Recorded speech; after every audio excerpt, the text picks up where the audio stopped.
Peace and good and greetings once again from the Shrine of St. Anthony here in Ellicott City, Maryland. We continue our series of reflections on the Sunday readings on the Sunday to come. And this week I'd like to focus upon what will be the second reading, which is from the letter of James, which doesn't show up very often in the lectionary. It's a rather short letter, and it's also one that is not accepted as part of even the canon of the scriptures by our Protestant brothers and sisters. It's a very Catholic letter. So let's listen to the words of James. Dearest brothers and sisters, all good giving and every perfect gift is from above, coming down from the Father of lights, with whom there is no alteration or shadow caused by change. He willed to give us birth by the word of truth, that we may be a kind of first fruits of his creatures. Humbly welcome the word that has been placed in you and is able to save your souls. Be doers of the word and not hearers only, deluding yourselves.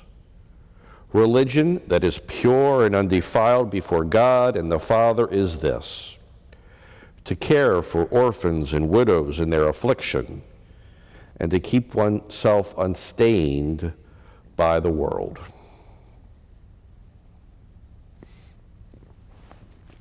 One of the great films about World War II, and of course they're all rather tragic affairs because of the great tragedy of the Second World War, was Saving Private Ryan. I'm sure many of you have seen that film. And one of the most stunning aspects of the film was its portrayal of D-Day and these amazing, brave soldiers who boarded these landing crafts as the vanguard of an invading force to liberate Fortress Europe. What a powerful story that was, and it was just the brutality and the bravery of these men is really highlighted incredibly well in that film. It's a powerful sequence that lasts about 20 minutes or so. Very powerful.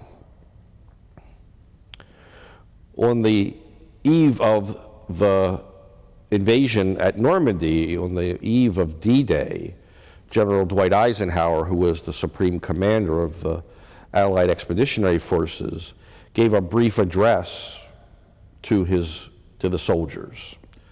And at the very beginning, he uses some interesting words.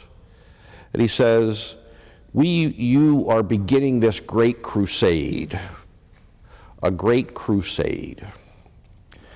Now, certainly and correctly, the word crusade has come up to a fair amount of criticism in recent times. When we look back at the experience of crusading within Christianity, for example, it was a brutal time and not necessarily always one of our finer moments. But it's an interesting concept, right? In the Middle Ages, crusading, and this sounds almost flippant, but it was meant to be very serious. To become a crusader was to go onto a spiritual pilgrimage. Crusading was referred to as an armed pilgrimage, right? Going to the holy places, going to Jerusalem to liberate it, to allow Christians safe passage again. And again, sadly, it was much more than that, and it was brutal. But that idea that going on crusade was a spiritual practice is an interesting one, and one that perhaps that we can rehabilitate for ourselves. And I think it's very related to these words that we heard from James. When we think about what our life is about, what does it mean to have life in this world? What is the meaning of that life? James begins, all good giving and every perfect gift is from above. We've received everything from God.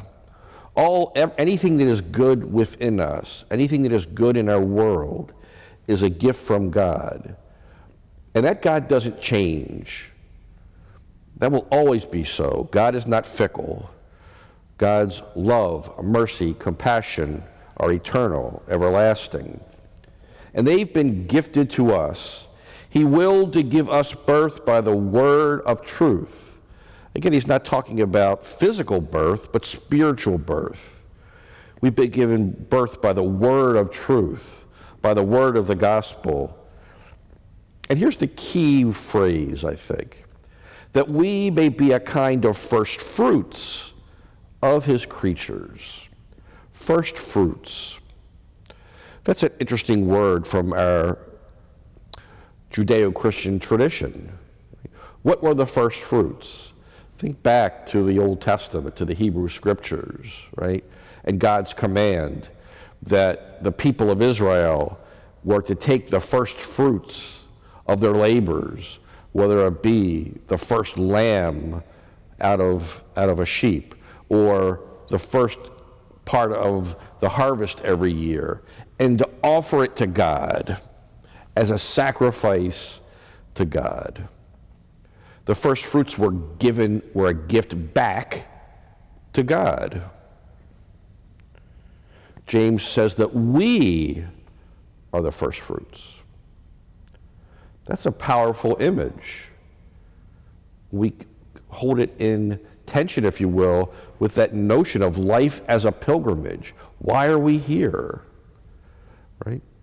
Just as those soldiers who landed on the beach in Normandy were the vanguard, right, of an invasion, right, to liberate Europe, we too, Christians, all Christians, right, we are the vanguard of God's crusade, if you will, in this world, this life of pilgrimage that we are called to.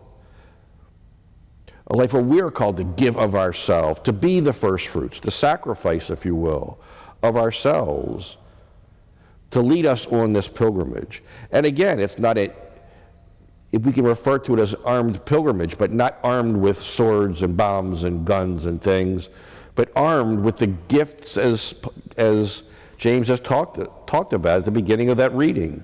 All good giving and every perfect gift is from above, coming down from the Father of lights. All the good things that we have been given, we offer back to God. Those of us who are called to be the first fruits, those of us who are called to be the vanguard, right, of this human pilgrimage through this world. And again, with the notion of not reclaiming the historic Jerusalem, but our pilgrimage to the heavenly Jerusalem, right? We are called to be the vanguard, the first fruits of that mission. We are called to bring that through the way we live. As James, and this is a major theme in James's writings, be doers of the word and not hearers only. We are called to live the faith. We've been given so much goodness. We are called to live goodness. We have been armed, if you will, with love, goodness, charity, compassion, mercy. Those are our weapons, if you will, on this great crusade to restore God's kingdom and to lead us to God's kingdom. Not in this world, not by the values of this world, but to the heavenly kingdom. We ask the Lord to continue to walk with us on that journey. We've been given a special role in this world as the vanguard, as the first fruits of this pilgrimage. May through our good example, through our living of the faith, may we lead others on that same journey to our eternal reward. Just a reminder that, as we mentioned last week, we'll be offering a series of conferences, online lectures beginning in September. Please keep an eye out on our social media pages and our email. We'll be having some more details about that in the days to come, and we hope that you can join us for that series of talks. Until then, we send our best wishes to all of you, especially those of you who are at home and can't get out to church. You are remembered always in our prayers here at the shrine. You are our companions, and we ask God's blessing upon you in a special way this day. May God give you all peace.